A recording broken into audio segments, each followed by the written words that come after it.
Sa ekonomi nito. Ano siya? Part mo na sa packet ihapon. Yun yung reflector ako. Murag na siya para sa pen, talaga ng pen. Ano siya, talaga ng pen. And part of the packet na siya. Oo kayo ba?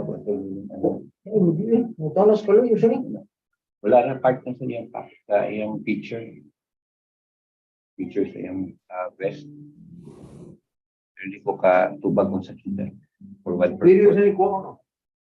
Pero kung gusto mo, ato si Cloud sa taas, sa 4th floor, naman siya best na anak. Tanaw, na siya.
Okay, good afternoon sa tanan. So we are already 19, actually 18 lang I have my second account there, no? Anyway, so welcome to our topic for actually topic natin for today or for this afternoon is regarding hazard identification, risk assessment and control, the process, no? And the hazard risk registry.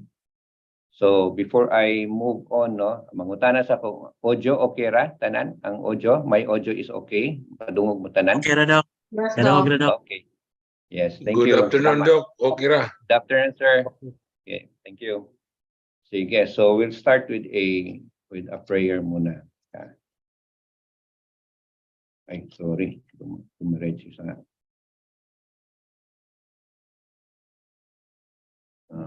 okay na. Okay, in the name of the Father, the Son, and the Holy Spirit. Amen. Heavenly Father, we thank you that you have given us an opportunity to gather here this afternoon. Bless each person present.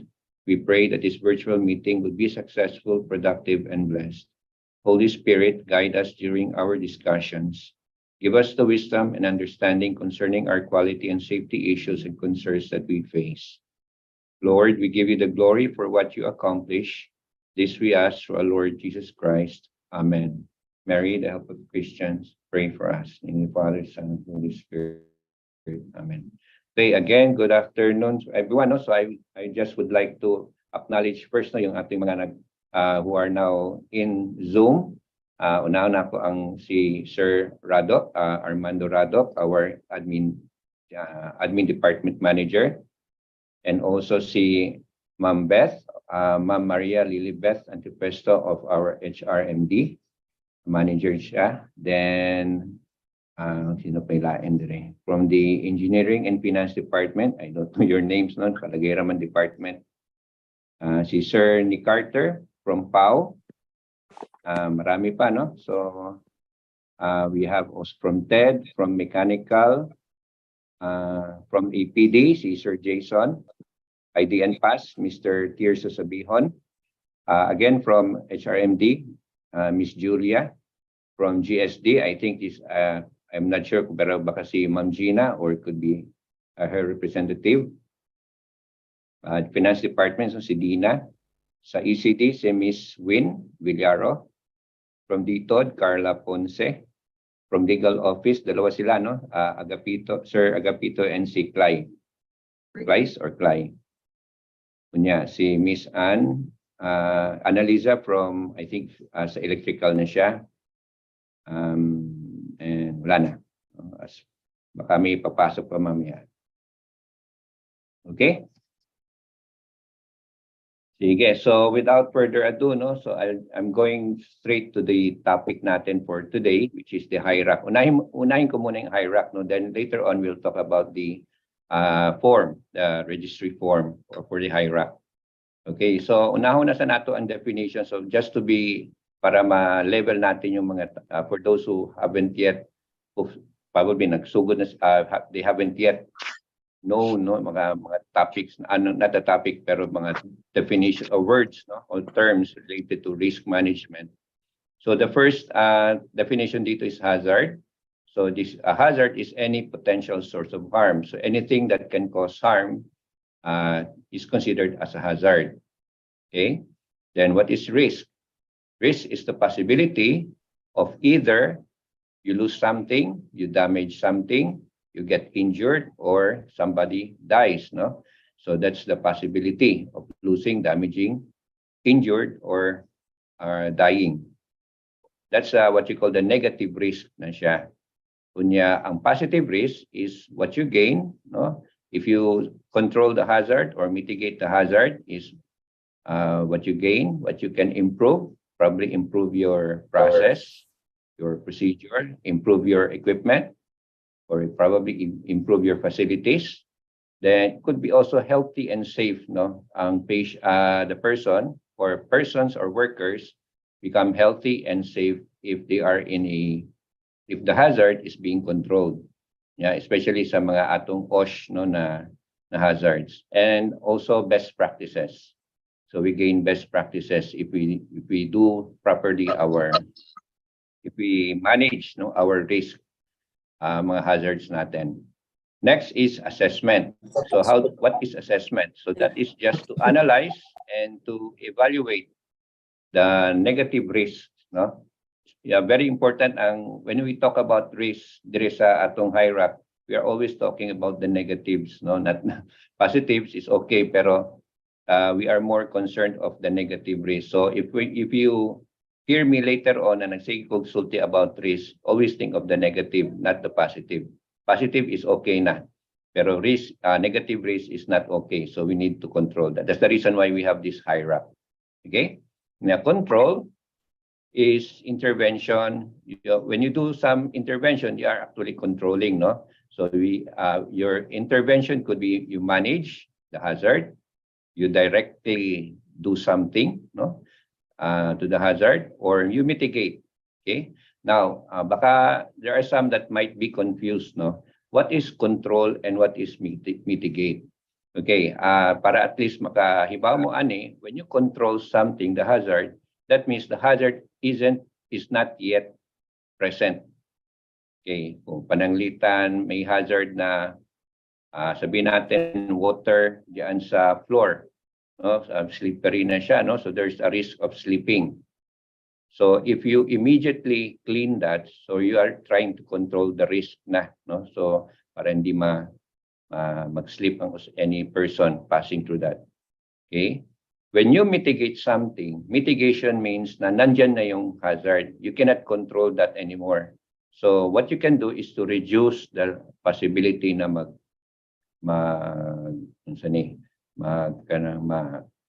aksidente, no? There comes an accident later on. Okay, so that's what you call mitigate. Probably kanina na example na ako na slipping risk, no, of a water or puddle of water on the floor. That could be more of a mitigation. Kaya nandiyan naman yung hazard. Ang hazard yung water. Okay, so probably nasayop ko anong gamay, no? So instead of control, ang control is possibly you try to stop the water, somebody or something na possibly may leak ba gikan sa ceiling or kanang hindi when the person was walking, yan na imbalance siya for a while, natapon yung tubig, no? So probably we're trying to prevent, no, na ma-aksidente yung person that may cause later on spilling of the water. So that's what you call control. Mitigation is andyan na yung tubig, we just take out the water para di ma-sleep, there is no sleeping problem, sleeping incident or accident, then that's called mitigation. Okay, so next is what is a HIRAC? So we are now going to the process. No, so HIRAC means hazard identification, risk assessment, and control.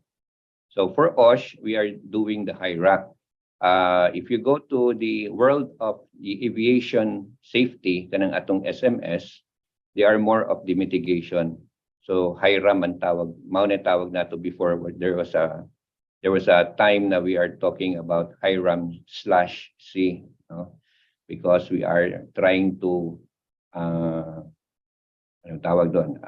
we're trying to combine SMS and OSH, pero because of certain changes in based on the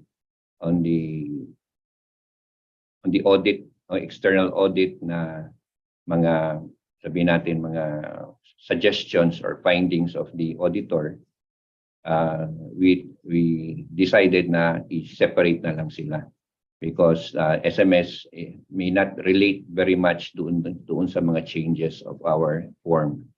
Okay? So HIRAC is the process for managing hazards and risks. So nasabi ko na kanina yan, no? Process managing hazards. And yeah, OSH, when you talk about OSH in HIRAC, we are ensuring for a safe and healthy workplace. So we always think of a safe and healthy workplace when we do hazard identification, risk assessment, and control, when we talk about OSH. But when we talk about quality, usually we are talking about customer satisfaction. Okay, so when you talk about customer satisfaction, we are always thinking about the expected, what are the expectations of our customers. So if we do something na maka-improve sa output natin and the customers expect kanang output, no? For example, paspas kayong atong pag-proceed sa ilang mga papeles, no? So later on, we get their good or positive satisfaction nila, no? So, morning atong more or less ang goal natin when you talk about quality. Sa OSH, it ensures a safe and healthy workplace. Okay, so why do we do HIRAC?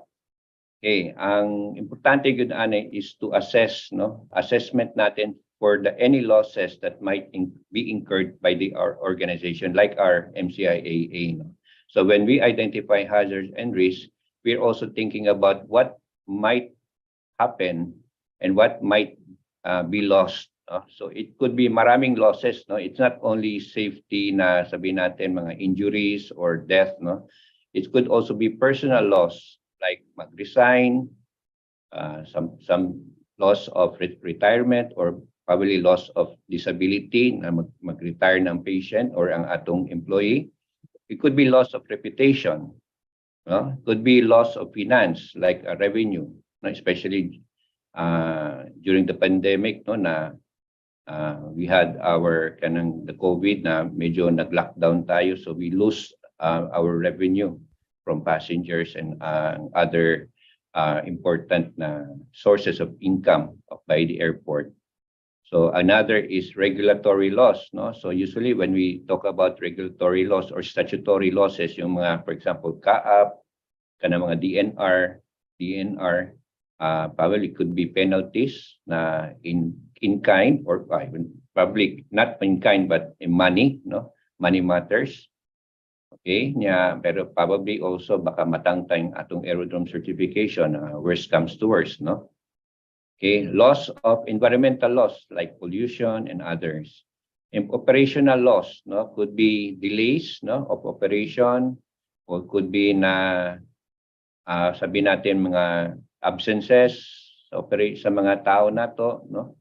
And the last is business, yung kanang atong mga transaction with our concessionaires and other customers that has sabi natin financial relationships sa ato. Okay, that we might be able, baka hindi na later on they decide na hindi na lang ta mag-business sa airport kay baka na ay mga problems, no? So that's very important nato na we in our especially in the planning stages na we also need to look for any losses that might be incurred by MCIA when we do something, especially new, mga new programs, new systems, etc.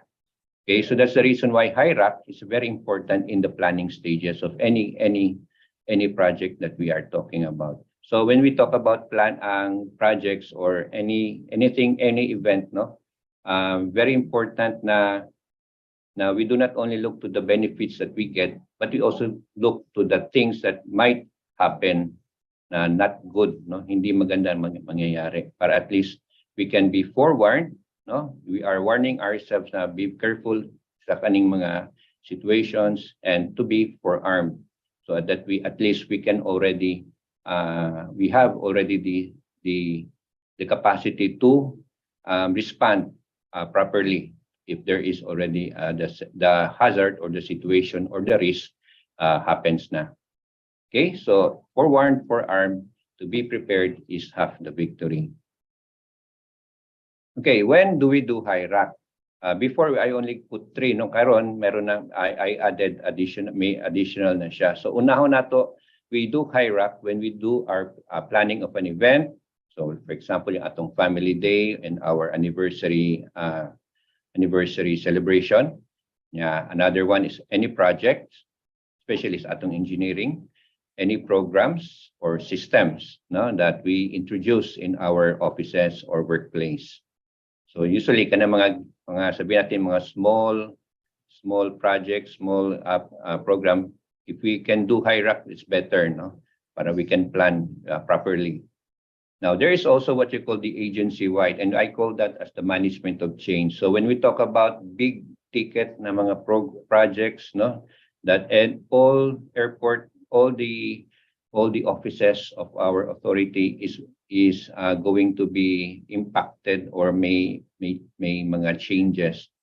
That's what you call the management of change. Okay, so usually mga multiple offices are being involved, may involvement. That's what you call management of change. Yung kana the first na part in planning of an event, usually mga one or two na offices or departments. Usually offices lang, mga ginagmayra na siya. Pero that can also make an impact later on kung may mga risk na ma-involve. Okay, another one is task analysis. So in sa atong mga, when you talk about procedures, especially kanang those in our very important sa mga engineering natin na offices, they have mga hazardous na mga works like working at heights, working in confined spaces, working with hot works, kaning mga tigwi welding, those are generating heat when they are working. Nagud na untay mga procedures na siya, and within those procedures na mga hazards na may tubuan na. Okay, so we also do HIRAC with that, especially kanang mga hazardous na activities. And the last but not the least, if we have hazards that we find in our workplaces and also incidents na happening in the workplace, we also do a HIRAC. Pero usually kaning hazardous incidents is after na ma-identify natin, For example, may nakita ka na kaning wire on the floor. Okay, so what happens is you try to risk assess what is the likelihood of this wire will cause an accident later. Kung very common na siya na area or very common na path of workers or visitors passing through that area, most possibly very high good ang possibility. Pero ginagmay probably usara ka tawo mo agi diha, most possibly mas lower, pero I will not say na wag yun na siya posibilidad. It could be lower lang, at least mga at least 2, not 1, later we'll talk about the possibility or the probability of having an accident based on the scoring natin. Okay? Now, so mao ni atong contents of my HIRAC presentation. We'll start with the selection. Next will be the identification of the hazards. Then number 3 is to assess the hazard. Number 4 is to control what control measures that we can do or interventions. Number 5, how to implement those not really how to pero I think dependent on control, pero just to know who will be the one to implement and who will be the one monitoring. And the number 6 is probably other examples of the kasi meron ako mga examples na I will give later on, then I can also give other examples para at least ma-understand pag sa mga atong mga kauban who might be confused on what to fill up when they are doing already the hazard risk registry form. Okay, and later on ako nang i-conclude na siya. Yes, so we'll start with the first, we select. So and this is actually this morning atong sa below, the kaning bar there is obos with the red square. That is the morning ang headings nato sa atong hazard risk registry. So kaning hazard before I go there here hazard risk registry is already a combination between our risk registry, yung RAM natin, risk assessment matrix, and the HIRAC form before. So this is already integrated. So at least hindi na tayo maggagawa ng form for one and the other one. I will just integrate that. Okay. So what is an ID? So the first na makita nyo na sa column is the heading is ID. That's what you call the activity ID. And if you can see here sa mga boxes up, so there are 2 parts of our activity ID. The first part is the numerical part. The numerical part, yung 1, 2, 3, 4, 5, etc., will identify a specific activity. Could be processing a paper, doing something. So, depende na sa inyong area, what activities they have. At least usara ka book na activity for one number. The other one, the alphabetical part, will identify the hazard, any hazards within an activity. So for every hazard, ato gyud na usa ka letter. So first example, a hazard number 1A could be related to the wire exposed, Then 1B could be sabihin natin contaminated or nagkasakit, or a biological hazard, So etc. Okay? So most possibly ang activity is only very very small lang, 1, 2 up to probably 3 lang, Pero alphabetical it can go up to letter M or letter N, depende rin yan sa how did you identify your hazards within that activity. Okay. Next is what are activities, So you might think na saan na to pakaibaw, so what do I put in the activities? So I think all of you, kanang those, especially our DRCs, you already know, Pero na kayong set of activities.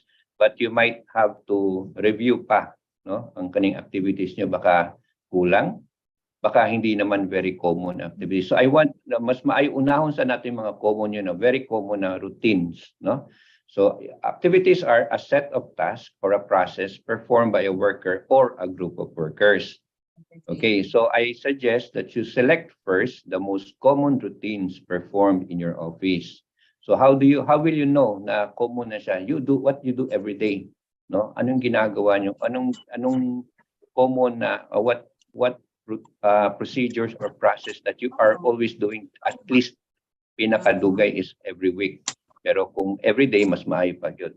So focus on that, because that's kung nakimakitaan later on na hazard then that's one reason na you have to probably change or improve your procedures. Okay? So look in your procedure manual, then try to determine first kung is this a very routine na siya na procedure or non-routine. O yung sabihin natin yung hindi masyadong na ginagawa lagi. Okay? Next, TC. What is TC? That is what you call task condition. This is one of the new headings na that our external auditor last October suggested or recommended for us to include, no, sa atong HIRAC or HIRAM-C before. So routine activities. So there are only three possibilities ani sa task conditions. They are the routine activity, which is you can put letter R under the heading. Could be a non-routine activity. We call that NR. Or it could be an emergency na condition or task. No, so you only do this for in case of an emergency or in urgent cases. So sa routine, usually I define that maraming definition, pero we try to limit it to any activity that are performed or are, no, daily or weekly. So once a day, o kung once a day, pwede niyan. Once a week, pwede pa rin ma-consider as routine. Okay. Kung non-routine, usually, kung 2 weeks na, every 2 weeks lang ginagawa an activity, or it could be once a month, or yearly, once a year. Usually, kanang mga maintenance, mga preventive maintenance procedures, these are usually what I consider as non-routine activity. Okay? Then emergency, no, for emergency use only. Okay. So that's for our selection of activities. Now, once you have already selected your activity for risk assessment, then you identify na your hazards. Okay. So identify hazards or risks when performing an activity. So try to know all the possible ways an activity can go wrong. Ano yung mga sabihin natin most possibly yung nangyayari na karon, no? Sabihin natin, sige ka absent ang tao or ang inyong kauban, probably nagbabag down lagi yung mga computers nyo, and that's the reason why you're probably nagdi-delay lagi yung process, etc., etc. So all the possible ways an activity can go wrong. Okay, so for usually sa mga occupational health and safety, we always look of the unsafe actions of our workers or unsafe conditions in our workplace. So always think about that. In quality, you can use ito ginagamit namin sa root cause analysis, the 5M plus 1E, no, na could be man, consider machine, could be method, could be measurement, could be material, or could be environmental ang cause. Okay, so I'll give you some examples later, no, or the next slides. How can you determine manpower or man ang problem, machines, etc. Okay, so kanisha man. How can you identify a risk? No, usually risk na siya. When we talk about quality, I usually consider that as a risk. No, so when we talk about man, possibly the first thing you're going to ask is, what if nag-absent yung usakat ang among kauban na yung kanyang work is very critical? What will we do? Okay, so if the manpower sabihin natin enough, no? Is there a proper training for our personnel regarding the process or regarding the machine that they are using? Are there guidelines available? Okay, is the environment influencing the actions of this person during the activity? So for example, very important, sabihin natin na mainit lagi yung inyong area, yung workplace niya, very, very hot. Yeah, ang ventilation is not good, and the aircon is not also good. So will the persons in that area work well or performing well ba or performing bad? And so mao na, no? Could be possible. No? So I know one office here na mainit bisag butanga pa nimo ng they were already using 2 aircons. It's not enough for them for their environment na to sabihin natin very maayo ang condition or environmental condition. Okay? Was the information properly disseminated? There's a very, during the management review natin, no, there was a, murag na ay nagreklamo regarding somebody na was siya kay Bao regarding a guide, not a guideline. Pero may memo from last year na karon when the customer went to the office, nangutana siya regarding this memo, wa kay Bao ang kadag employee ko, no. So possibly kulang sa communication. So was the information properly disseminated? So that's already part of the manpower natin na issues, no, related to quality. Okay, when we go next to the material. Okay, so material, common ito sa mga chemicals, etc. So is there an SDS available? So whenever an office, especially engineering or atong GSD or especially TED, no, sa engineering, they are using kind of mga chemical lubricants, oils, chemicals, disinfectants, etc. Kailangan meron silang SDS, no? SDS is not only for the office na gumagamit yan, is also useful for example, sa medical, no? What if na kaning chemical na expose ang usa ka employee, how will the medical treat or not treat pero do a first aid for this person? Okay, so kailangan meron silang SDS. So in the SDS you can find all the first aid procedures that especially kana mga, sabi natin, mga special good namang chemicals na bisag tubig hindi pwede gamitin for that first aid kay baka init, buto, simbako, no? So there are some metals that are not good with water. So especially mga sodium related element na sodium. Okay? Is the material contaminated? Baka may mga, lalo na kung kanang mga fuel, no, na may contaminated with water or any other, no? So baka may isang there is a vehicle that is always bogging down, no? And they found out that most possibly ang fuel is not good, na yung kinukuha from a certain gasoline station. Okay, so baka kailangan i-check na siya. Were quality requirements adequate? Okay, was the material handled properly? Very important also the storage of our not only kanang mga equipment, no, or our tools, no, but also the chemicals. Now, some chemicals are very, sabi natin, very they have their own way of storage. Baka may iba dito kailangan may especially medicines, no, they have to, some of the medicines needs to be refrigerated like vaccines. O kung hindi nalagay sa hindi na refrigerate yung vaccine, probably paggamit na walang effect. Okay, so very important also that we need to know that this material or this the one we are purchasing is has its own storage requirement. That's the reason why meron tayong we have a guideline for the OSH na may for procurements of hazardous materials, no, hazardous equipment and materials. Kasama na dyan yung handling of this equipment and chemicals. Okay. Another is the machines, no? Is the correct tool used? Is equipment properly maintained?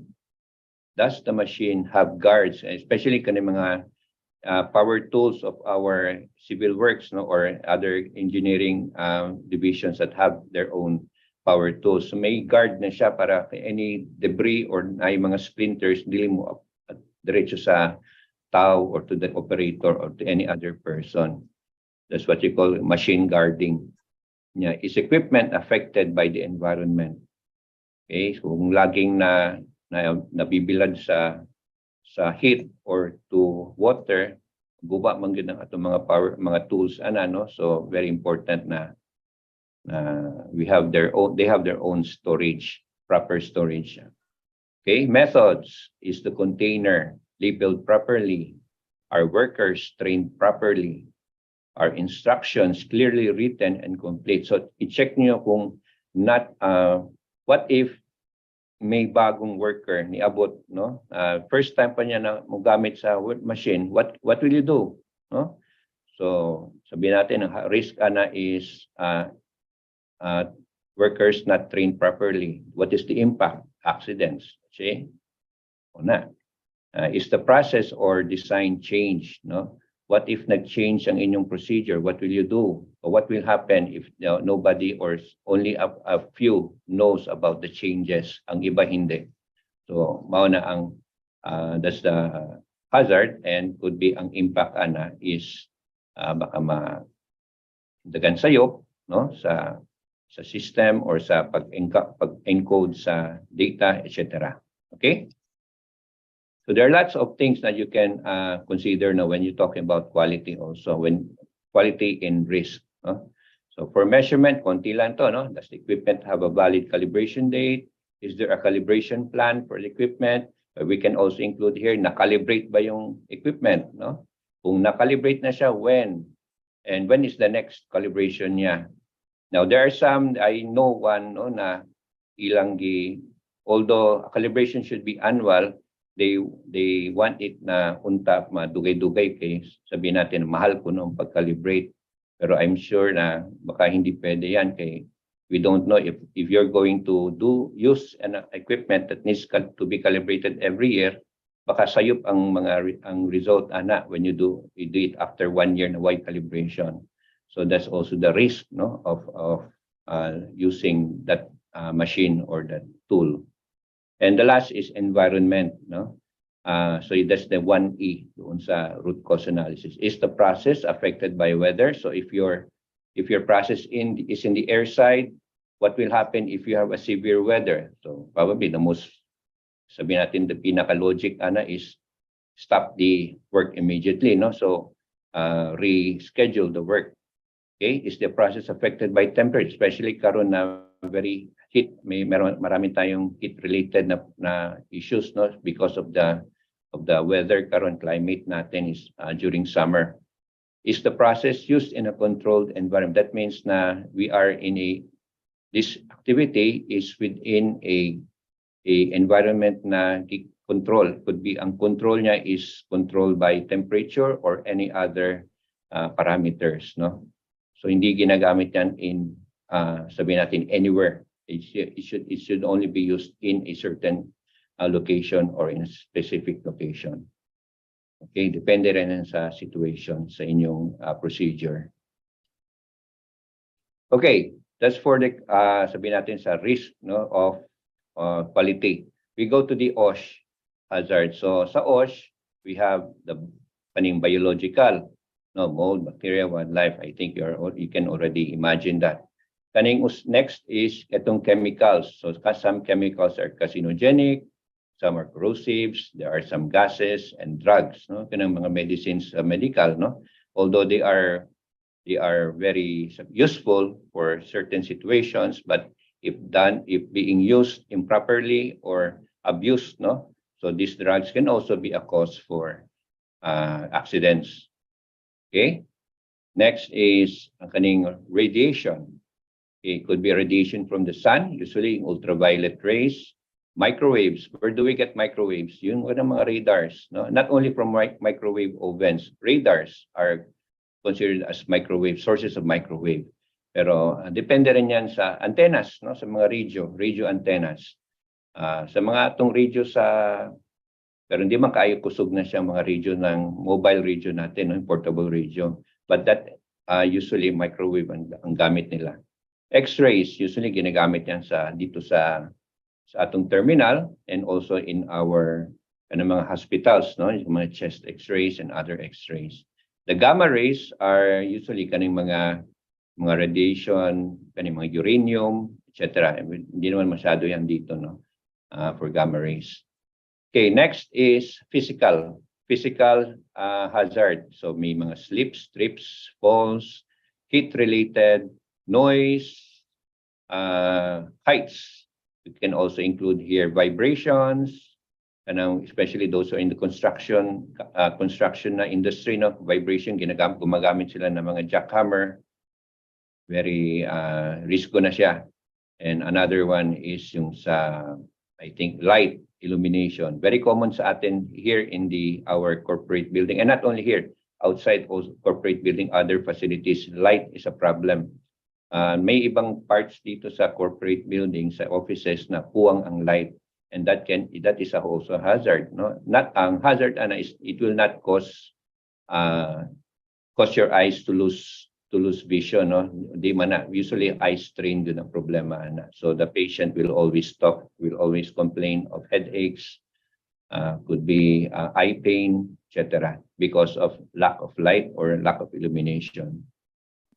So meron tayo, no, we can do assessment of this. If you like to assess your office for light na illumination na illumination na measurement, then you can ask us. We can borrow our GMCAC safety. They have their own illumination material or tool, no, para mag-measure ng light na siya. And we already have some offices here na ginamit namin yon, and we have found na meron yun na kulang sa light. You know, one will be in our one-stop shop, kulang na sa light. Meron din sa Gen Av terminal. Another one is repetition, kaning atong we call safety hazards. So ibang mga hazards and you cannot put them in a specific na classification. We can use what you call the safety hazard. Repetition means you're always doing the same thing over and over again. Number one is typing, very common na yan. Number two, those who are playing tennis or badminton, lagi na umahapak, no? Another one is cleaning. Those who are cleaning, mayroon tayong tinatawag na tawag doon house cleaners knee, no? Kaya sa una, they're using their when yung mga cleaners, when they clean the floor, they're usually on their floor, no? Nasa ang ilang knees and hands, no? Then they clean that on the floor. So later on, ang ilang knee nagkakaproblema. Another one, stationary posturing. Ganun mga not stationary work. Okay, when you talk about stationary work, you are only in one place all the time. So, for example, if prolonged sitting and prolonged standing, you don't sit. When you are sitting, you should once at times stand up. And when you're always standing, sometimes you also sit down para to prevent any problems. Mga posture, awkward posture, usually kanang mga those who are stacking up. For example, sa property mo, stack up sila ng mga boxes, no? Very, very high na ang mga boxes nila. Later, magsige ka kuha ng mga boxes, then you're always using your arms to get, no? So that usually hindi maganda yan. So unless you put a ladder or a stool para at least di kayo mo extend ang inyong arms. Work stress, usually mga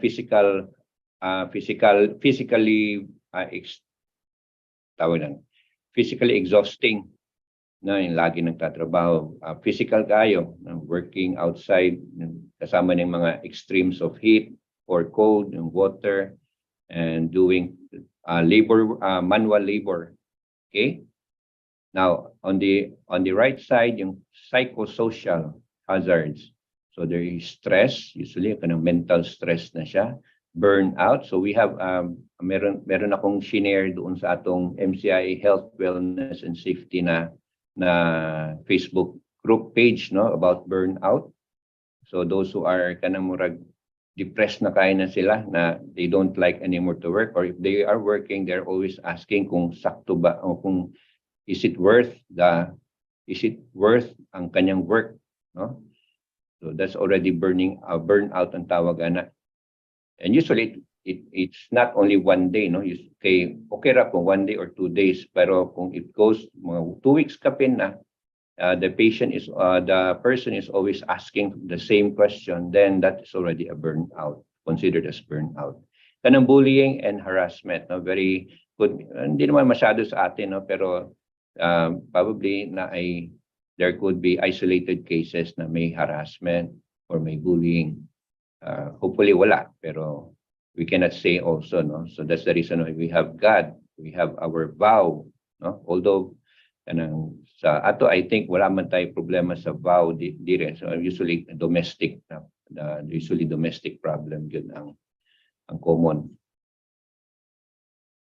Okay, so next is impact and opportunities. I think sabi ko na kanina regarding risk, when we define what is risk. So for every hazard and risk, there is an impact or an opportunity.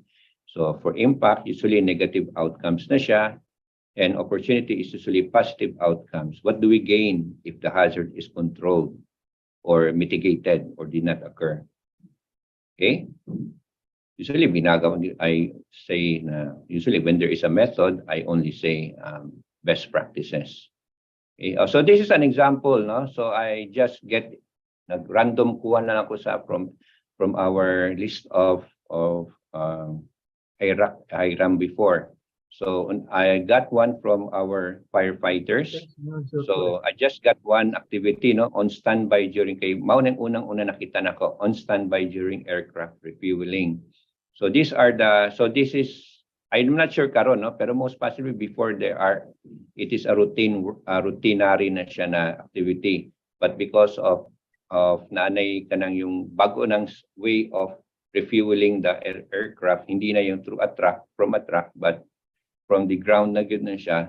Although possibly the same ra gud ang hazard, pero nag-change, there are some certain changes also, no. So anyway, I assume na baka this is from a truck ang pag-refuel. So what are the hazards? Could be physical hazards. So this is an OSH related na hazard, spark or open flame.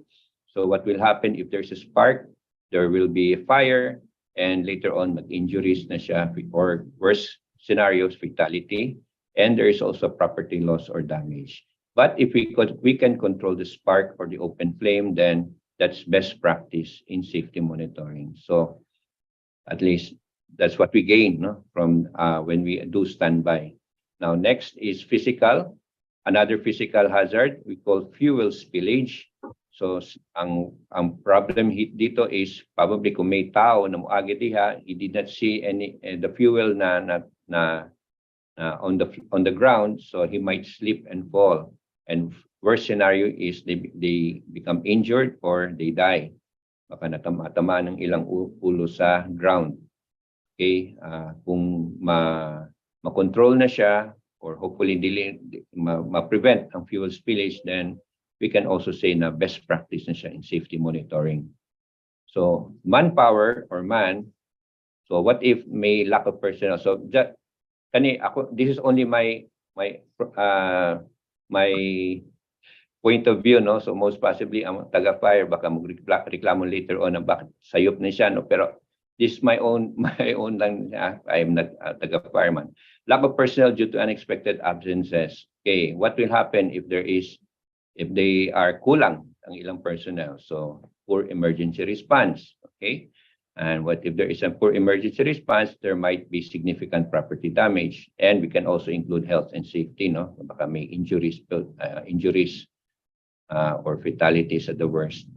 An opportunity is bali lang, no. Atong gibali kung i-poor ang impact, we can have an adequate emergency response if we have enough personnel, no, for those who are on standby. And the last is material.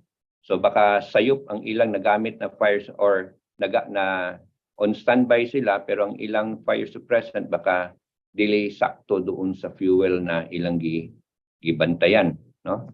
So again, this is only on my view, no. So para at least meron akong example also para masulti na ako dire.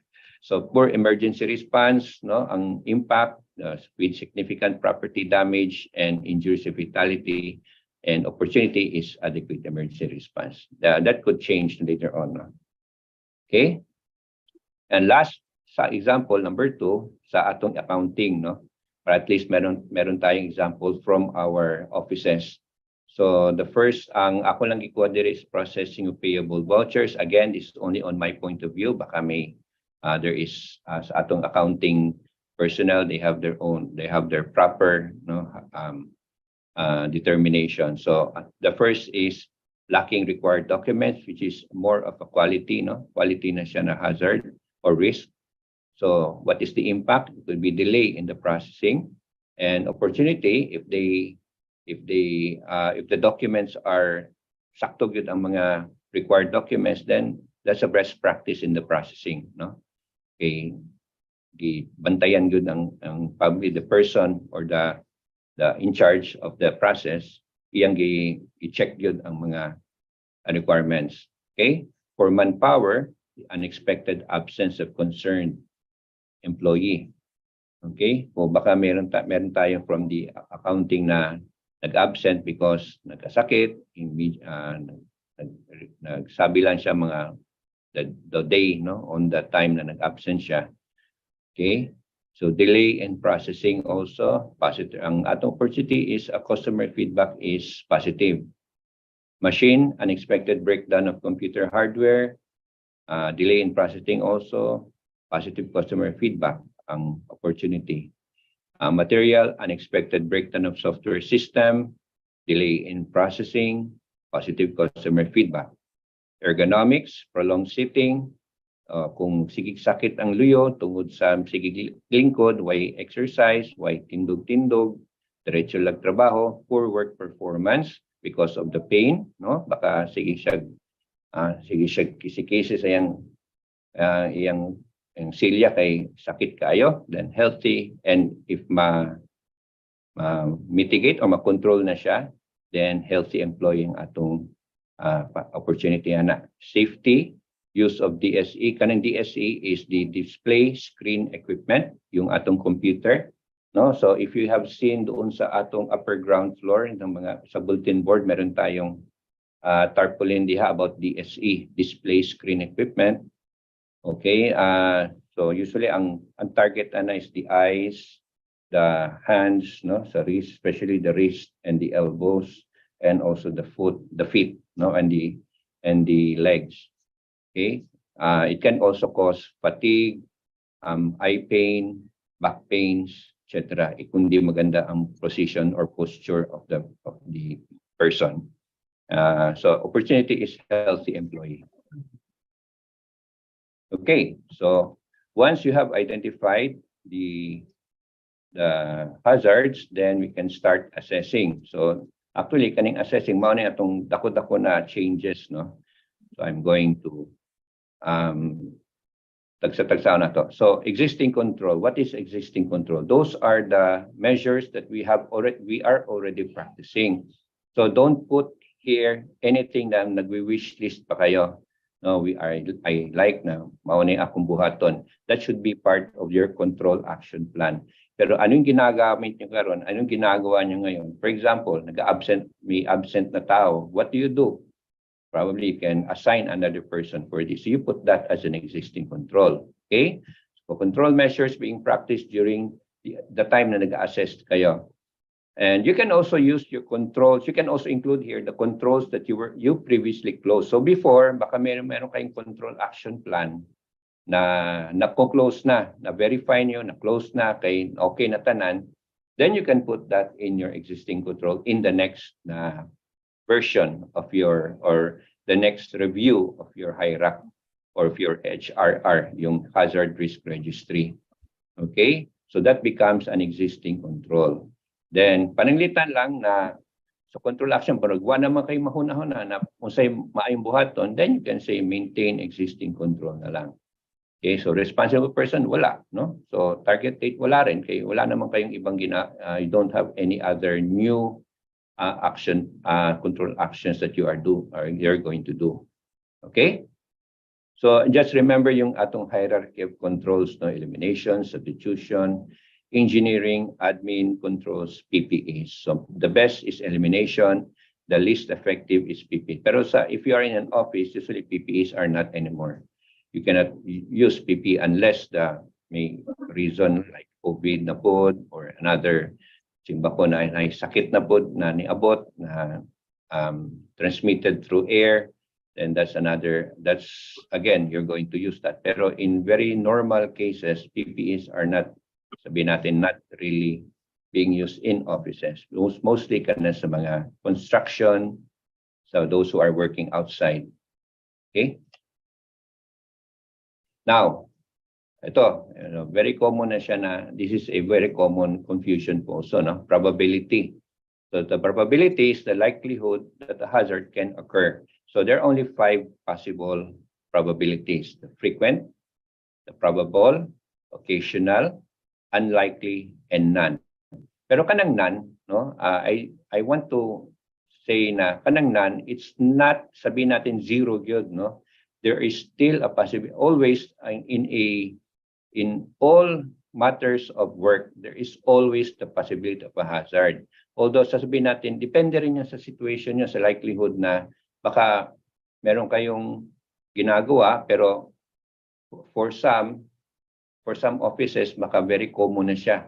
Pero sa inyo, it's not very common. Ano man kay baka may mga situations or environment that is not conducive for that hazard to occur.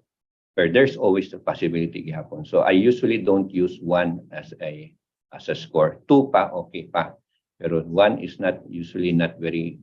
I always I discourage using 1, no, unless na there is a reason for that.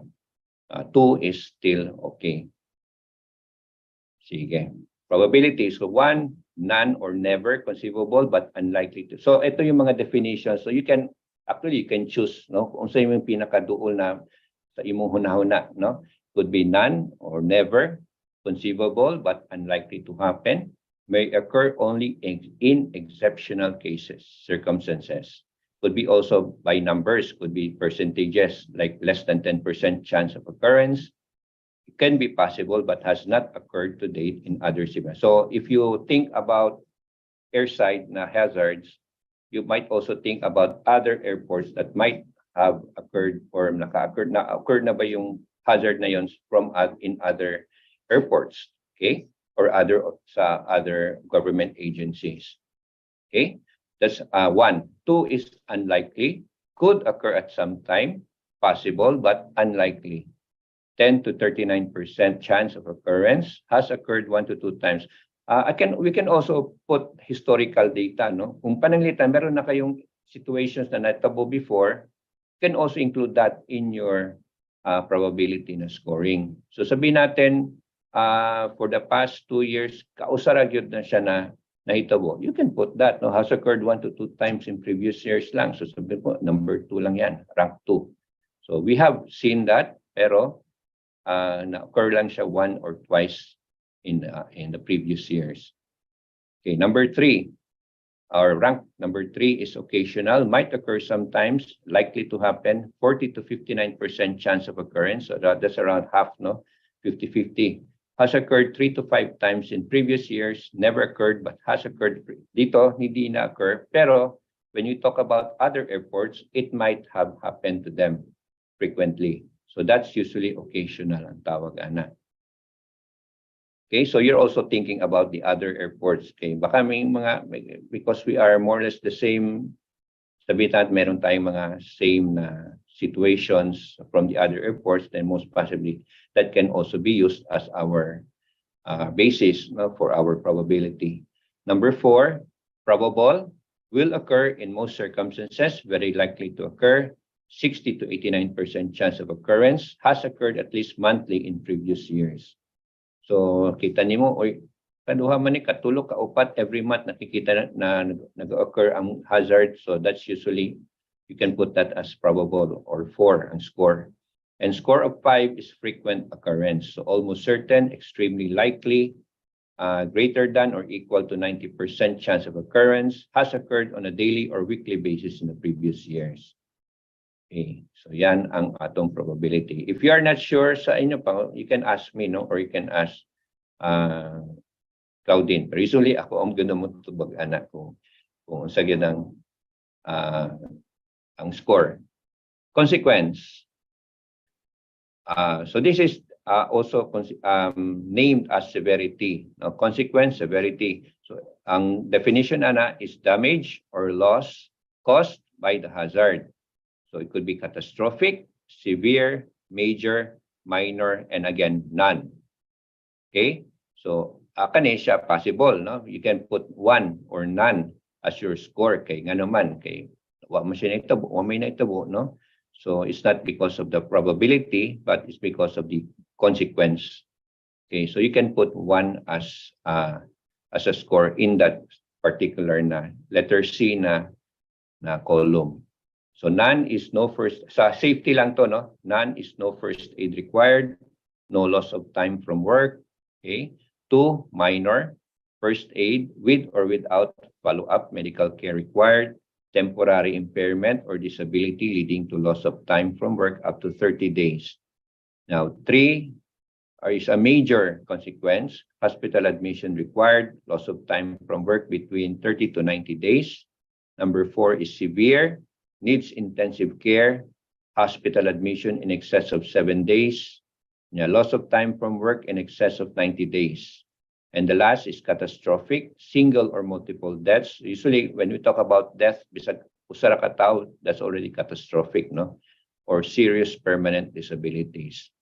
So usually, when we talk about health and safety, and we talk about the consequence, usually I think about the worst scenario. Okay. Unless na reason na di nato ibutang diha ang worst scenario is catastrophic, usually I put catastrophic. For example, sleeping, na slide. We cannot say na every person who slid on a slippery surface, di sila mamatay, or unsa man kay nayuban makamataymingan na natumba sila, ang ulo ang natamaan. Okay, so usually I think of the worst case scenario, which is death. No? If I will say na 4 lang or 3, usually the probability of dying is less, no? Pero there is still the chance, no, of sabihin natin severe, would be severe severe injury or severe illness. Okay, now after that, meron na kayong probability, meron na kayong consequence, then you multiply the 2 and you will get what you call the risk scoring. So the probability times C is what you call the risk assessment matrix natin. Now, ito yung nag-change karon, no? Which is already changed. Before, our risk scoring, ang 1 is, I think, from 1 to, sorry. Ang atong high is putubras siya from 17 to 25 yata, no? Then ang atong medium is from 10 to 16, and atong low risk na score is from 1 to 9. Okay. Karon, we try to rationalize this, no? So instead of, kasi nga naman, why are you trying to rationalize this? Because before, yung ating catastrophic na 5 man na siya, no? Pero ang none or 1, because as I always say, there is no sabi natin, there's really no none good sa atong probability. So I put, instead of the green, ako nang yellow, also the severe. So nahitabo karon, ang atong low is from score of 1 to a score of 3. Okay, kita nyo? Then, ang atong medium starts from the score of 4 up to the score of 12. And ang atong high risk scoring is from 15 to 25. Okay. So baka nahadlok mo, daghan na tayong atong ihimuong OTP kay mao mag very common na reason nga no nang ipalumang good, no? Kay para di mag OTP. So good news, no? Amo i-good news lang ninyo. Mag-good news na as public sugod karon, no, we will not anymore do any OTPs for medium. Ang high na lang atong ipubutang. Nga naman, there's a reason for that, no? So I'm not doing this para at least just for everyone's convenience, no? So there's a reason for that. Nga naman, okay, when we go here na to the right side, the recommended actions dito is low risk. So for the low risk, no additional risk control measures are required. You can maintain existing control doon sa inyong control action plan, no? And number 2, continue monitoring to ensure the risk does not escalate. So monitoring na yun na siya. Okay, so you don't need OTPs for this. 4 to 12, acceptable to carry out the work activity. So you can still work, no? You can still do your whatever you're doing, but you have to monitor again. Usually, ang manager or the supervisor will be they should be the one attending to this, no? Na they could musaka ang risgo anang activity. Okay, so continue existing control measures, review the task, just review anything that might increase, no? Pero hopefully look for ways to lower the score. So kung gusto mo, possibly may activity kayo ng inyong risk score is 12, then you do something para at least bumaba pa yan. Pero not necessarily you have to do really something, no? Probably monitor lang yun na siya. So that's the reason why I did not anymore, we will not anymore make you do OTPs. Pero kanang 13 to 25 or actually 15 yun na, 15 to 25, then you really have to do on OTP because this is a high risk or it is an unacceptable risk, no? So number 1 is you have to stop your activity and then review, then inform your management or manager na kailangan may intervention before we proceed, or before you proceed with your work, you have to lower first the risk, no? Risk scoring para at least by the time nag-start kayo is already safe to work. Okay, so that's the reason why we don't anymore need you to do OTPs. There is a medium, just the high risk. Okay, may question? Any question sa atong Zoom atong nag-attend karon? Wala question? Open the chat, no? Anyway, if you don't like yes. Anyway, kung ganahan mo mag-question but you don't like to do it with your voice, chat na lang ninyo. I'm still monitoring, no, yung chat natin. Okay, assessment na yan, no? You go now to our control. Now, when you have already assessed, no, your hazards, then we go to our control. So actually, dali, di man dali, no, pero the same, no? So you consider your hierarchy of control. So always consider first the elimination. Kung ma-eliminate natin yung hazard. What are some examples? No? We'll talk about that later. Then if you cannot eliminate, substitute. Kung di mo substitute, do something else like isolate. No? Isolate yung people from the hazard or isolate the hazard from the people. Okay, then kung di pa administrative control. No? Change the way people work. And the last but not the least is PPEs. We only use PPE if wala na ibang mahimo. But however, kung ang inyong risk level is high, then yung inyong control measure should not only be PPEs, no? There should also be another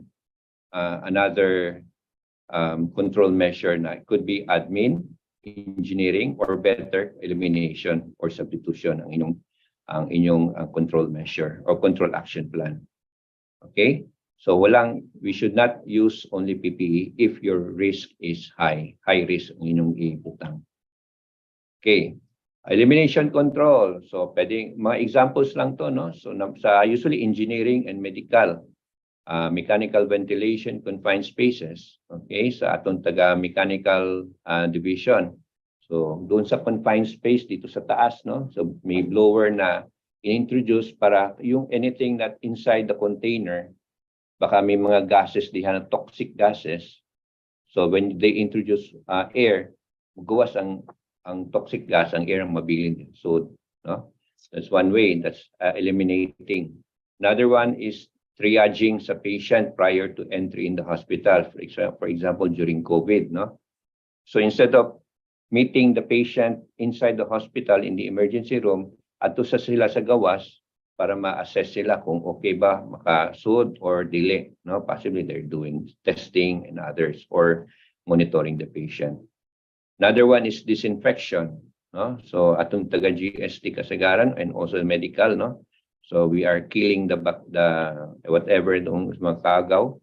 So disinfection na siya. And the last is eliminating exposure to height works. So any offices or divisions na gumagawa ng height works like GSD, kanang engineering, no, sa atong mga engineering. So instead of using ladders or any other kanang height works, maakyat pa sila, possibly they can look for something na hindi na sila kinahanglan. They don't need to go up. So for example, this person on the right side, no, instead of going up and using a stool or a ladder, they're just using a pole, no, para probably i-change na yung bulb doon sa lamp sa taas, sa ceiling. Okay? So that's one way. So usually kanang mga hotworks, no, naiuban doon sa atong form sa hotworks. So for, I think maka-relate ani mga taga-engineering na the first question is, can you do something else aside from doing hot works? Or can you do something else instead of doing welding? Kung madaba. Kung dili, then do the hot works. Pero kung pwede, ilisan. No? So instead of doing the hot works, do something else para hindi na gumamit ng hot works. So that's one of the first questions that we usually ask. Because welding is not only the only thing to do, no? When you do, probably imong i-join ang both. Baka pwede ka bumili na lang kayo kung pwede, no? Instead of welding. Okay, substitution. Kung di madas elimination, you substitute. So very common dito yung kaning paints, no? Kanang for our civil works, kanang unsafe, using unsafe. I think wala na to karon, no? There's no more lead paint karon, no? But before there is, no? So karon, from unsafe, we substitute them to a safe and non-toxic na paints. Now, we can also relate this to other offices like sa atong mga programs, sa atong computers, no? So before, we have, probably you're still working with Windows 7. No, karon wala may support ng Windows 7, then you upgrade your Windows to 10 or 11. Why do we need to change that? No? Because of security reasons. No? So we usually upgrade because for usually security and also for the features of the operating system. Okay, and also our programs, probably atong SAP na system, probably once in a while they also upgrade that because of the features or for security reasons.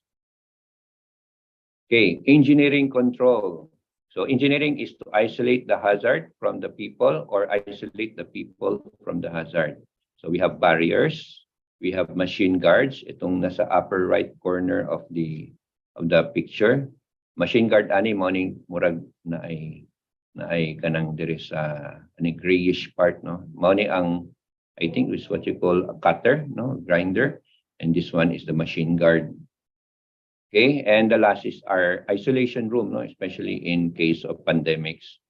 So isolation room usually is positive ang sod, positive pressure, and negative in outside. So when they open the window, gawas yun ang air, hindi yun musod ang air. Okay, admin control, we have ito, very common natin ginagawa ito, no, mga signages, housekeeping. So if you think na you need signages in your workplace, probably not really signages na yung do not enter or slippery when wet. No? Pwede rin yung kanang just posters lang ba?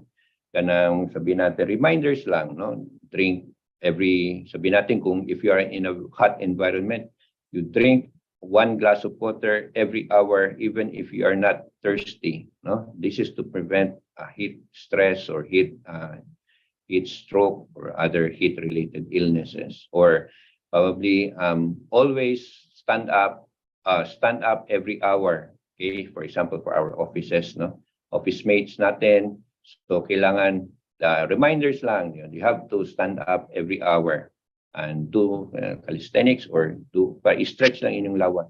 This is to prevent any back pains and other pains in the body due to prolonged sitting. Okay? Now, housekeeping is also part of our admin controls. Parang limpyo natin, no? Especially we are already thinking about 5S, may 6S na, may 7S pa yun, no? So that's part of what you call housekeeping. Okay, may mga procedures na siya. I think for the time being, although kanang 7S, guwapo na siya, no? But it will take time, it will take effort also.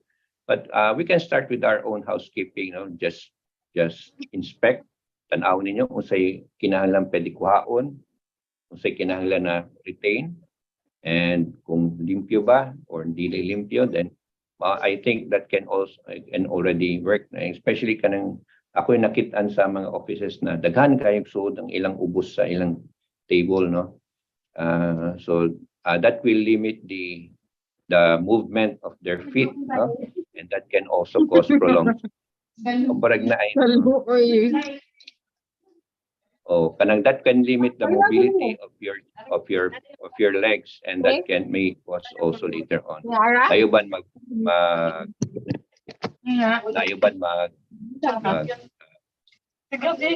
varicose, no?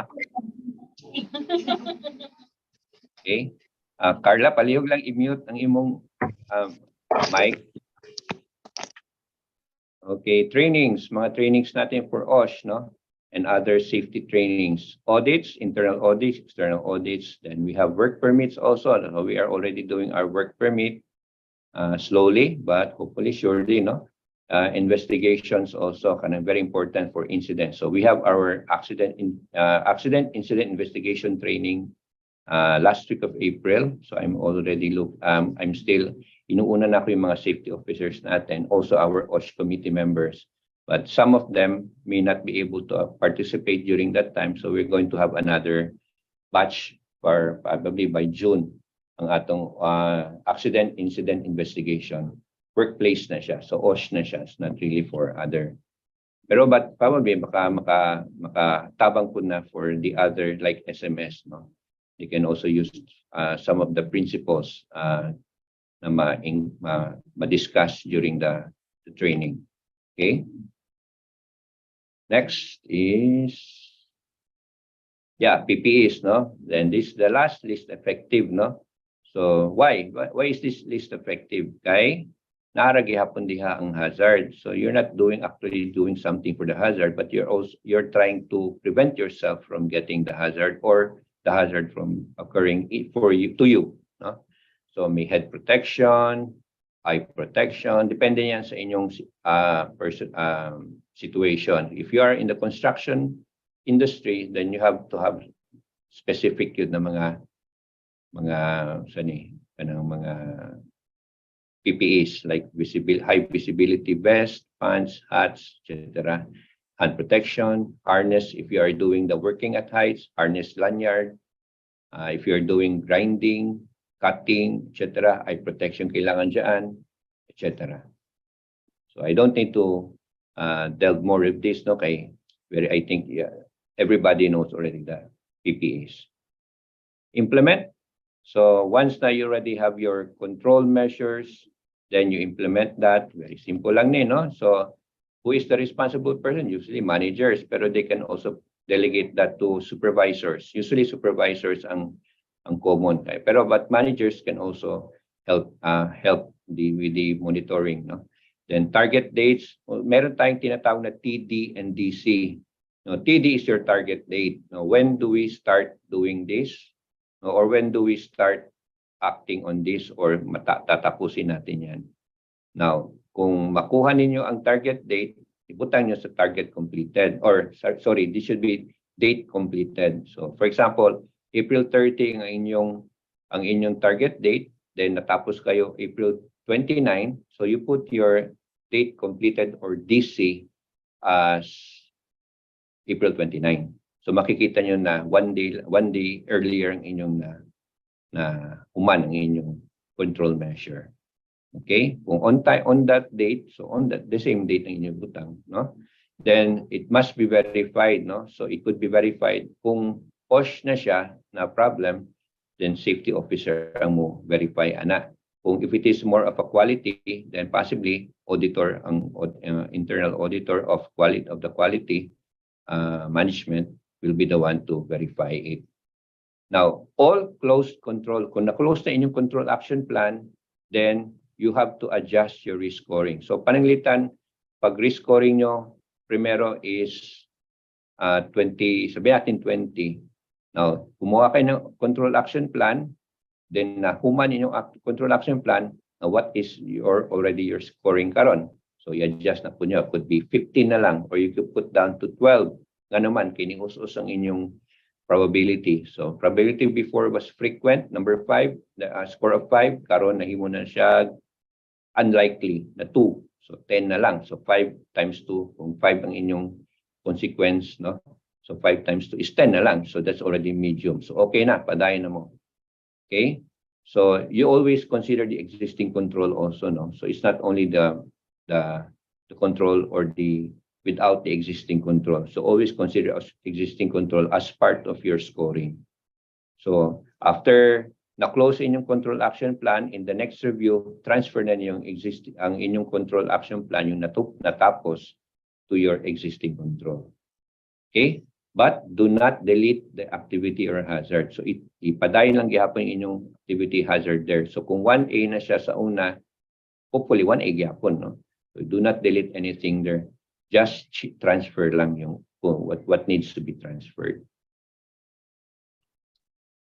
Okay, and the last but not the least, others na tayo. Not anymore. Conclusion, no? Yeah, another example.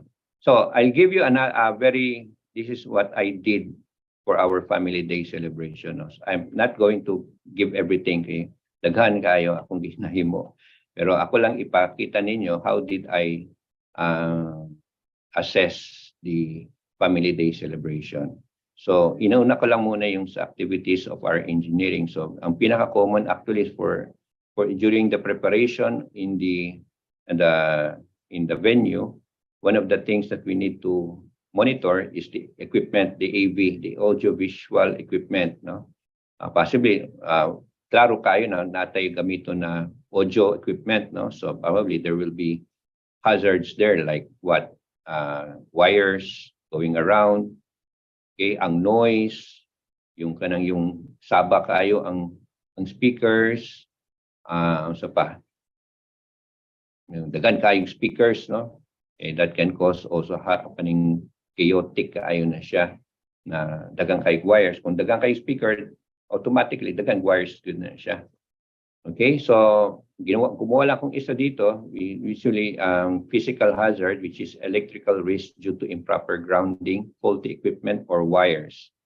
Okay, so hindi maganda yung public insulation of the wire is already natangtang na or na erode na. So impact ana, there could be injuries or burns, or it could be electrocution, no? Temporary or permanent loss of body function. I'm not going to put any opportunity because once we control that, healthy and safe ang environment natin. Existing control is to wear PPEs. Probably if you are the one doing the installation, baka kailangan meron kayong gloves, no? Personnel with competency on repair and maintenance of electronic devices. This is also for me, this is on my point of view. Preventive maintenance of equipment. So para at least makita natin na kung okay pa ba ang equipment or not, no, before using it in the venue. Okay, if there are no existing control, 4 yun ang problema, ana. But if there is existing control, we can go down to 3, no? Ang atong probability. Then, sinabi ko before, kung safety and health, you always consider the worst scenario, which is usually 5, no? Could be fatality or permanent loss of body function. So, kung 3 times 5, that's 15. Hindi ko na consider previously kaning sa probability is 4, no? So, I consider that as karon 3 na lang. So, 3 times 5 is still red, no? It's still high risk na siya. So, what do we do? So we have to inform our managers sa ECD on the possible risk, then develop a pre-operation checklist, standard for a particular equipment or device. So i-check mo nila before they use that equipment, and coordinate with electrical division and electrical office of the venue. No, so probably we need to inform them na ito yung gagamitin na ng mga equipment. If ever kung meron silang mahatag or something na para to prevent any unsafe condition in that area. Okay, so that's for our sa engineering, and this one is for everybody na, no? So this is just a part. Actually, there are more than letter G na siya. So for our activities, especially sa swimming pool, klaro kayo, daghang kayo mag-swim during that time, no? So first is chemical. I actually asked the nurse of the venue, no, na check ba sila sa water chemistry of the pool, and they said that yes, they are doing that, no. So kasi nga naman if the pH level of the pool is beyond 7 or 8, usually may mga health effects na siya. So if less than pH ang 7, so that means acidic ang water, it may cause eye irritation. If more than 8 ang pH, so that means more alkaline, that causes skin rashes. Okay, and usually ang common kaina is overcrowding sa pool. Ang common kaina reason ngano mag-change ang pH. Wala kay ba kung sa pudlain ng buhat ng mga tao dito, no? Okay, existing control is a resort owner is the one responsible to check the water chemistry, and hopefully that can eliminate the risk. Okay, admin inform resort safety officer on actual adverse reaction. So this is already on that time, no, on the day of the venue, on the day of the celebration. So kung may mga nagrereklamo na daghang kayo ng eye problem or nagra-rashes na sila, then we need to inform the venue ng resort owner na daghang kayo nagreklamo regarding this. Also, our engineering might also actually should not be engineering sayop ko should be the OSH, no? Sa OSH natin, advise swimmers not to swim, or we can inform the lifeguards, no, to inform the swimmers not to swim during this time. Okay, it's not safe. Okay, hazards after this, safety manpower, no resort lifeguard, no. So actually ang akong control action ani is meron tayong mga wazar personnel, some from RFD, some from APD, police force, and we have one from the medical. So we can use them kung kulang ang lifeguard. I hope, no, that we can use our wazar personnel to man, especially the beaches and also the pool. Okay. Another one, biological. Okay, diretso ko na lang ha. Biological. Water is contaminated by a biological contaminant, and I'm sure you know what is a biological contaminant means. Na may something in the pool na may not good, no? Okay, so monitor the pool and evacuate swimmers and call the resort safety officer. Hopefully walang mangyayari, no? Hopefully that there will nothing happen. Hindi maganda. Pero again, sabi natin na we always think of what the things that can happen that hopefully will not happen. Okay, so that's how we think about hazard identification, risk assessment, and control. Okay, so in conclusion na lang, so tatapusin ko na to para at least so HIRAC, no, is a procedure to identify, analyze, and control the hazards within a process or activity. Or it could be also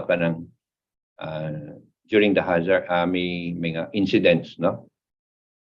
Hazards needs to be prioritized. So that's the reason why we are doing risk scoring, because we need to prioritize what hazards should be first to be intervened and what hazards that sabi natin later na lang. So we use usually risk levels na siya. And we always encourage safety coordinators and safety officers to practice HIRAC in the workplace. Kahit na very simple lang na HIRAC, it's not really, sabihin natin, very comprehensive kaayo ang paghatag na. Kung comprehensive, that's good, no? Pero kung di mada, then simple lang kaayo na this is our activity, these are the hazards that we identify, these are the control measures that we are doing. Or they also unahan risk assessment and the control measures that we are want to do or we are already doing. Okay? And last but not the least, so kahit na small hazard na yun na siya, like a pool of water on a slippery surface. No? What losses can we get from that? No? So example lang to, I'm not making it making this an example of a real life incident. Just an example sa ako ng mental na siya. Okay, so there is a water on the floor na itaw na niagi. He did not see the water. Automatically na-slide siya. Pag slide niya, he got injured, no? So because could be a fracture, no? Then na-hospital siya. What is the loss karon, no? Ang loss is there's personal loss, personal injury, and also a loss from work na siya. Mag-absent na siya.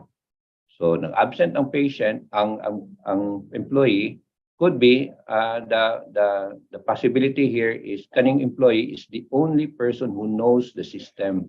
So although possibly sa ato is nauban lain tao ng kaybaw, pero hypothetically sabihin natin na walang ibang kaybaw or probably nakaibaw sila pero very sabihin natin very vague lang ang pag-understanding nila ana. Okay, what will happen later on because of absensya, ang operations gets delayed, and because ang operations gets delayed, dagan nagreklamo, and kung magdagan reklamo could be there could also be legal problems or reputational problems, no? May reputation na hindi because of the complaints, and because of the reputation or the legal babagsak yung business nila. So probably sa mga ginagmay na offices na sabihin natin 5 to 10 persons lang, etc., that could be a hazard, no? So that's a possibility for could be low possibility, pero that's always the possibility. Okay? Karon, so baka may mga question kayo. I hope there are some questions, no? So for those who are not probably hindi pa nyo alam or you're still confused. So anything, probably hindi lang sa HIRAC, no? Could be other kanang documents natin, so especially procedures and also kanang atong needs and expectations na document. If you have questions, you can ask karon. I hope I can answer your question. So we have 32 participants. Anybody may question? HIRAC or other documents in our ISO. So ang atong ISO, our ISO na submission will be on April 28. Wala na akong share.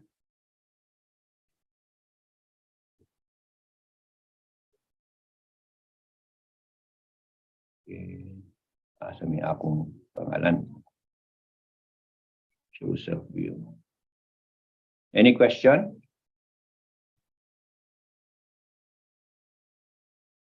So actually this is also di-stream na ko sa YouTube for the reason na baka may iba na hindi wala karon, no? Absent or unable to participate. So I can share the link of my YouTube of this YouTube video to the kaning atong group chat. And also most possibly for some of you that you might need additional kanang kailangang ibalik kay baka meron clarifications, then you can also use this one.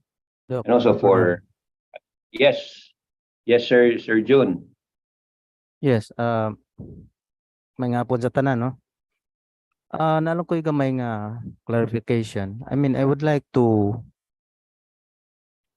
encourage everyone, every employees of MCIAA regarding the hazard reporting. So dili lang kay ang mga safety officers ang responsible to report hazards, but every one of us, every employees of MCIAA must report any hazards nga ilang makita to the concerned office. Then nabatay form ana dok sa hazard reporting. Yes, we have a form sa nakangklaw yung form. Sorry, wa ko pero ka attend on time, na late ko kay doon na may gitrabaho. okay ra. Actually, we have forms sa hazard. You can get that. You can get atong mga safety coordinators. They can call up si Clau, no, to get or para ma-download na lang nila yung form. Then they can fill that up. Or we can use also yung actually nawala na dun sa tubangan dun sa upper ground floor yung na ay QR code. But probably I can put another QR code doon na sa butang na lang nato sa bulletin board dun sa upper ground floor. Or we can also share our QR code to all of the offices, no. Ay nanay uban na akong gi-post na, pero there are some or majority na wala pa QR code. So if you know how to use the QR code, you can use that as a hazard reporting. But if you like more of physical kayo gusto nyo, then you can ask for the hazard form kang Clau. Much better Okay. siguro nga hard copy kay not every one of us has the ability to fill up the hazard form Opo. through Sa online smartphone. or So mas yeah, dali nila ang mao na. pag-fill up og ballpen. Yes. Yeah. So that's the mao ni atong hazard reporting. Also not only hazard, no, also incident. Yes, accident, incidents, and hazards. Yes. I forgot to inform pala no atong group no na kanang incidents sa OSH will already include accidents and near misses. So when you say accident, may nangyari, may damage sa property and May also injury. injuries. So Yeah, that is accident. injuries. Yes. But if it is a near miss It's meaning incident. It's a near miss. It's an incident, not accident. na, pero walay problem, walay Injury. Yeah. Mao nang matawag na near miss. Pero when you talk about incident, it already includes accident and near misses. So probably you might encounter na sa atong SMS na ang ilang incident is only those with near misses. Walang injury, walay damage no, sa property. Yes. So that's how they define it. Pero sa OSH, usa na lang yun namo. Incident is accident and near misses. So near miss yun ang term ana for those events na may nahitabo, bad or negative na hitabo, then negative event na without any injuries or property damage. Okay. Okay, yeah. Yes, sige Doc. Sige. Ikaw. Kuan, can we give rewards to those who want to, or to those who will give hazard report? Yeah. For them to Yan be ang- encouraged to make the yes. report if they found something else in the building. Yeah, that's what you call safety incentive program, no? Yes. May ibang mga companies that they have their own safety incentive program, like maghatag sila for every point. Nagit may point system na siya. Then some kaning mga companies, I think there is one here I know before, I think refueler na siya. They have a safety incentive na maghatag sila bugas. I'm not sure how big ang bugas, pero naagin ay bugas na ihatag for every how many points na ilang ma-accumulate for related to hazard reporting or incident reporting. So I already ako naman gi-inform ng atong sa atong OSH committee. Medyo lisod po no kay it will entail Monetary. money.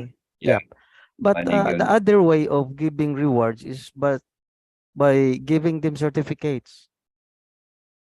Yeah, pwede rin natin lagyan ng bigay ng murag every dito sa atong what do you call this flag ceremony, no? Yes, i-acknowledge Doc ba? Weekend acknowledgement, no? Mag-shout out ba? Shout out related sa Pwede rin, no?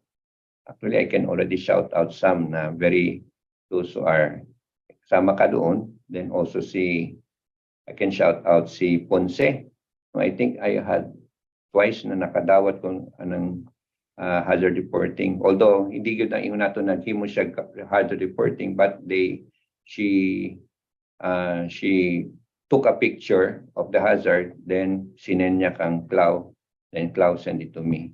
So shout out na niya kang Ponce ka. Anong pangalan ni ka Ponce? Kalimutan ko na, sorry. Carla. Yes. So also, I had before si Pasqua, si Dimple. Although she is a safety officer, no, pero she was one of the first na nag-report regarding sa mga doon sa cable, mga telecom cable doon sa cargo area. Meron din I forgot ng meron, nakalimutan ko na. There are some also from APD, no? May nag-report also of somebody doon unsafe na action ba. Pero ayaw niya magpa-anonymous, no? Magpa-anonymous. So if we are going to acknowledge somebody, it should be na gunahan po siya mahibawan, no? We cannot say we also yung sa privacy ba na kung di siya ganito, ang reporter doesn't like to be known na report. So we will not tell them, no, we will not inform everybody regarding the sino yon, no? Pero we encourage also na kay baka na uban na mahadlok tungod sa retaliation doon sa pag-report. Pero actually there should sa atong I'm not sure sa safety policy sa atong SMS there is one clause doon na nakalagay na there should be no retaliation for anybody who's going to report any hazard. So anyway, we encourage, no, na it should not be more or less it should be known kung kinsa na siya nag-report, because that will be part of their sabihin natin safety. I'm also sa una right now I'm planning na atong mga IPCR, especially for our safety coordinators and safety officers, that they will include safety as part of their support functions sa ilang IPCR. Then I have already naghimo na ako gamay unsay may ang criteria ana, no? So usually kanang workplace inspection, monthly workplace inspection is very important. So as of now wala pa gumagawa ng workplace inspection na monthly na report. Pero hopefully kung meron na tayong IPCR with that particular na activity, then we can OSH can say na sabihin natin satisfactory, very satisfactory or outstanding ang ilang support function for safety. Pwede man na Ma'am Beth, no? Nama si Ma'am Beth pa. Nasa na, Doc. Sige. Okay, Ma'am. Doc, sige. Okay naman na siya kanang sa support function for the mga officers, pwede na ito ma-define.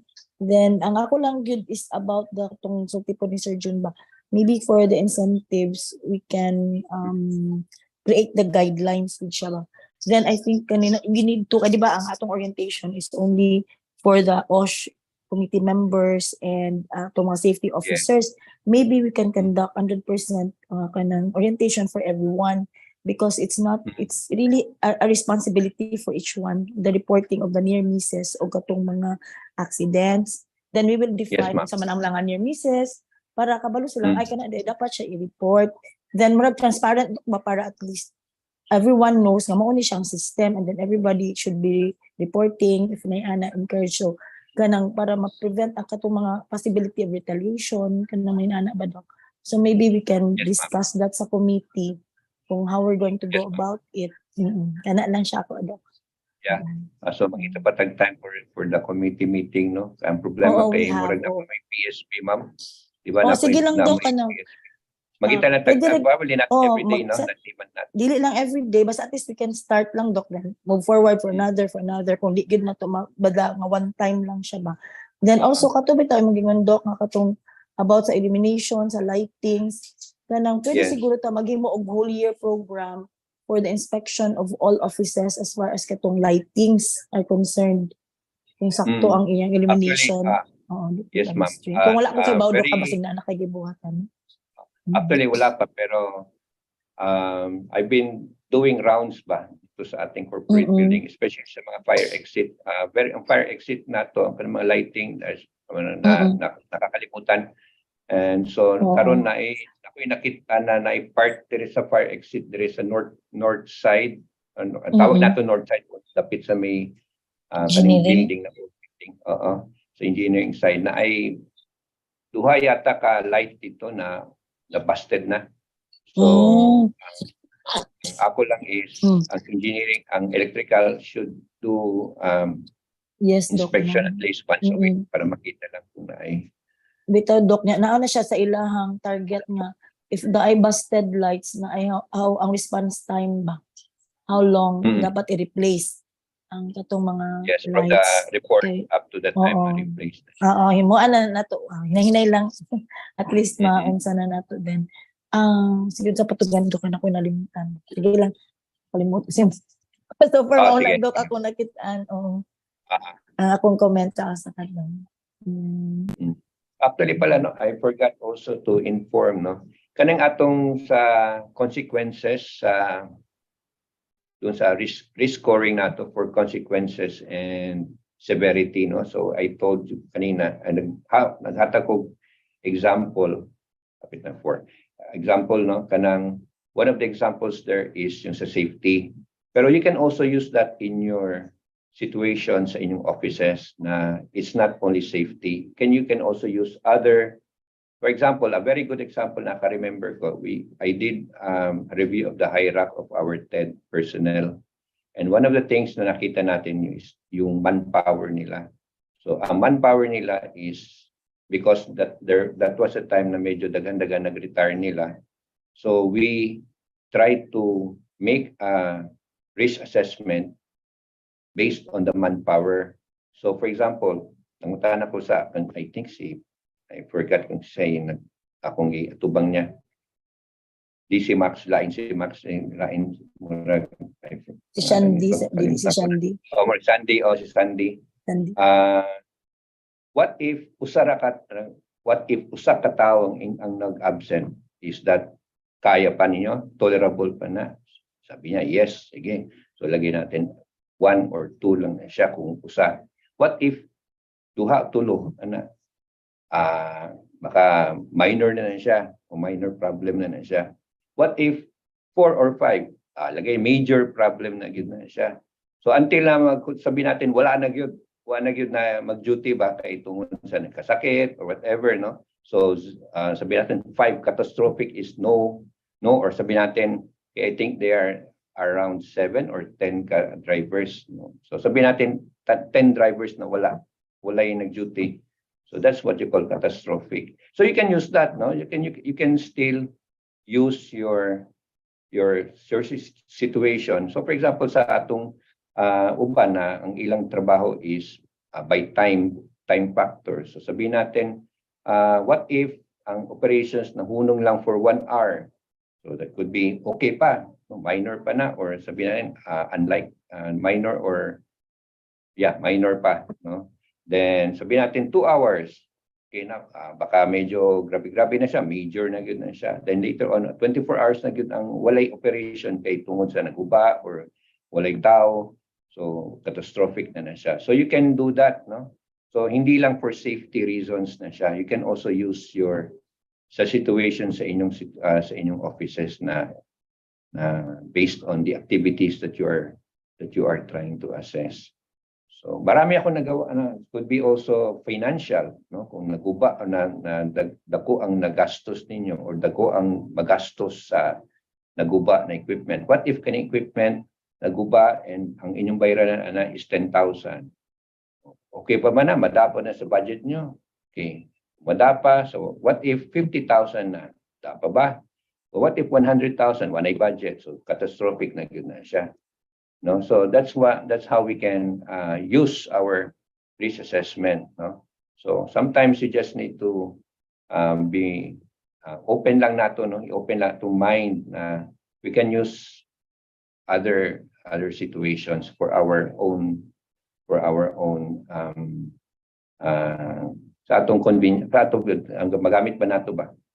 Okay. Sige, so napailain ayo. Naka-remember na ka, Ma'am Beth, sa imong other question before we end our... Oh, last lang yun, actually related yapon to sa inspection, kanang, naalang din siguro tayo monthly inspection together with the committee po, Doc, bapil po ang committee. Probably If part of the kanang- committee, hindi man tanan sa committee. Oh, not all nga, tanan, pero ako ganahan yung kumukuyog kay makakita ko sa mga... Sige, Ma'am. Tuwan, Ina lang ko, okay. usually, kung sa may imong time, awa makakaroon na Adi sige, inform lang ko Doc kung naay mga ina kay ganahan ko basta free ra ko ganahan ko mutan okay. Para makita gyud na to actual mga unsa didto ba. Yes, ma'am. Thank you sir. Thank you Doc. Thank you, ma'am. For the benefit of everyone, no? So before we have our building committee niya, medyo not karon wala tay building committee na building admin na lang, which is Sir Alex now. Ang problema kan Sir Alex kay he was informed by GM na just parang mahimo na siya support na lang. It's not anymore na siya gyud ang mo lead, no, sa atong building. So what happens now is ang OSH na gyud nagkuha sa function of the building as the building admin, pero I still use the word building admin kang Sir Alex kay he still has his own role ba ang iyang apod siya his own contribution sa building sa siya po nang naghimo sa atong mga signages outside, also the kanang convex mirror sa gawas, no, so that was his project. So pero in other cases murag ang OSH na gyud magdaan na for the time being. Okay? Sige, so that's the reason why we also need to, sa atong OSH committee, most possibly, mahimo na po sila building committee. Okay, OSH naman nagkuha sa role of as a building, sa mga building issues, no? Okay? Si Lara pala, I forgot, no? Si Lara Matondo is very active also sa karon sa OSH, no? Especially sa pag assessment sa atong we have our a part of our workplace assessment, no, which is what you call dampness and mold assessment tool. So any office na nagka-problema before with nag-leaking ang ilang ceiling or wall na meron silang mga carpet, no, na later on nakaibaw murag na you realize na medyo nagkakaproblema sila sa mga health problems like asthma, pagsigig, lisod ginhawa, etc. Don't hesitate to call us, no. We will do dampness and mold assessment sa inyo, so we can give recommendations. Usually ang among recommendation for carpets is tangtang yun ang carpet, no? That's the only way to take out the health. Kay once na mabasa ang carpet, unya dugay kayo gi sana, and that is usually the cause for health problems. Okay, so kailangan kung nababasa ang carpet, kailangan ko i-dry it immediately. No, digit maghuwat mga how many days or do not make it air dry ba, i-air dry na siya kay that will attract more mold, and lisod na gyud nakuhaon ng mold, balik-balik na gyud na siya unless kahit i-vacuum na siya, di gyud na madaan sa vacuum kay na iba na very sticky gyud sa ilang area. Okay, so we already done that with ECD, and also with sino sa APAW. Sa APAW. Okay? And we also, that's the, and probably yung sunod is HR, Ma'am Beth, HR among i-assess. I'm still looking for a time for that. Probably tomorrow, hopefully tomorrow sa afternoon, kumada. Kay you have one of your personnel there na nagsigig asthma. So possibly that could be a possible reason for the asthma is yung inyong carpet. Di ba nag-carpet na mo carpet, ma'am, no? Sa inyong Yes. office. Oh, yes, Doc. Yes. So, and so for just to and lastly, before we end, don't forget to use your air purifier. Okay, kana air purifier, especially for those na may dust na or mold, no? That can also help, no? Okay, may iba na ibili na ng air purifier without using it, and most possibly kanang madaot pud na siya kung di gamito, no? So better na mag-aot na sige gamit compared na daot kung sa magamit. Okay? Sige. So I think wala na, no more other concerns related to our ISO mga documents. Kung wala na, kay wala may nag comment, no? Sige. So I hope, no, na you have learned something today, especially our hazard risk registry, no? And if you have any other questions or you want to probably sa inyo lang, the personal lang question, then you can ask me. Or you can ask Clau kung madani Clau. Kung di madani Clau, she can give it to you. She can tell me kung she needs help. Okay? Sige. So thank you very much, everyone. Sir Jun. Okay, welcome. Sige, thank you. Sige. Sir Nick, pinako na kay question, Sir Nick. Okay, sige. Thank you very much. So we end our presentation today. And if you have any questions, just come to our office dito sa OSH or dire sa atin. Thank you very much. And we are finished. Salamat sa tatan. Thank you, Doc. Thank you, ma'am. Thank you, Doc. Thank you. Thank you, Doc. everyone. Thank you very much. Thank you, Thank you, Sir Doc. Arman. Okay, bye-bye.